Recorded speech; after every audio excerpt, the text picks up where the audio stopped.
got the original concept from a book. It was called Contagious. And you know, one of my mentors in the game, Big Bob, he always point to literature I should pick up and just, you know what I mean, indulge in. And that's one of the books he told me I need to pick up. And on the second chapter, it was an example of this Philadelphia cheesesteak that a store in Philly, a restaurant in Philly, they decided they wanted to make the world's first $100 cheesesteak. Wow. And it offended a lot of people because normally they cost $4 and they just used to getting them for that price. But by the fact that he set the price at $100 more than anything, it started conversation up. And then he had people like real influential that was like, why is this cheesesteak $100? Let me go check that out. And he ended up on Oprah. He ended up on David Letterman. And I just got the concept from that. I'm like, yeah. I put the book down immediately after the second chapter, and I called Big Bob up. I'm like, man, thank you. Because he had given me a book before that kind of set me in, you know, put me on a path to like understanding what branding was and what the definition of a good brand was and a power brand was. And I started making moves in my career based off the information I got out of this other book.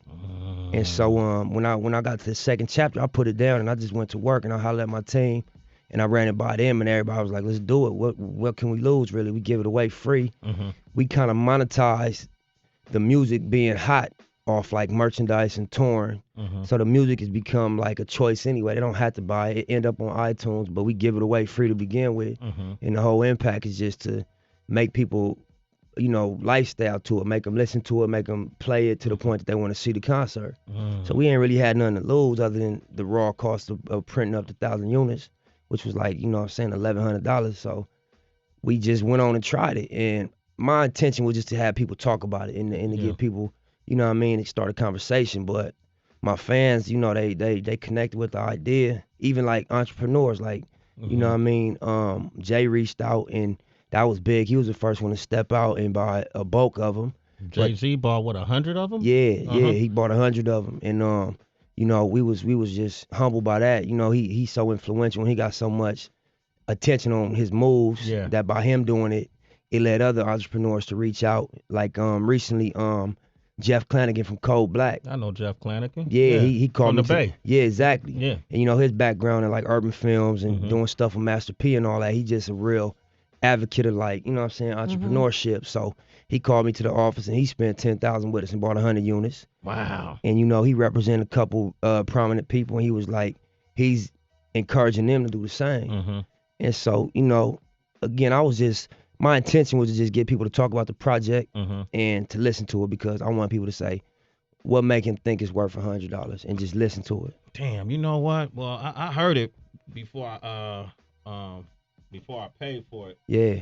And, you know, man, I feel like, you know, if Jay-Z could spend, how many Jay buy? He bought a box of 100 at $100 each, so it was like 10 racks. And then how much did Jeff Clanagan buy? Jeff Clanagan did the same. He bought 100 of them too. Dude, So I'm gonna buy one from you right now, that's man. love, Sway. That's love, big homie. Thank you, man. I got a shirt for you too. Thank you, man. You know what I mean? Man. Give me whatever else you got, cause I just spent 100, dog. Nah, hey, really, I'm gonna keep it 100. This was a gift. I was planning on giving this to you. Okay. Wait a minute, let me see something. Yeah. Man, this shit. Yeah, I bought one. I got it. Did you take the CD out? Yeah, we got the CD. Oh, all right, cool. I'm about to say. Yeah. Okay, Like I said, yeah. I got it for free, but I'm paying you for it. Nah, because that's love. Thank you, big homie. No, and because I think it's just you know, you said a few things. Guys like me, I gotta pick and choose what I say.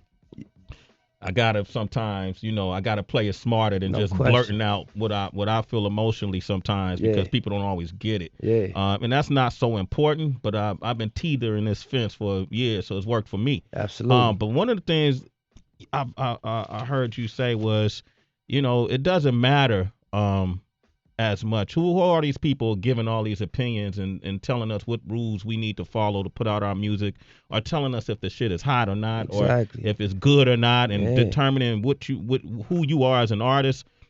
We need to check their credentials. Absolutely. Too. I want to talk more about that. Can we play that Face the World?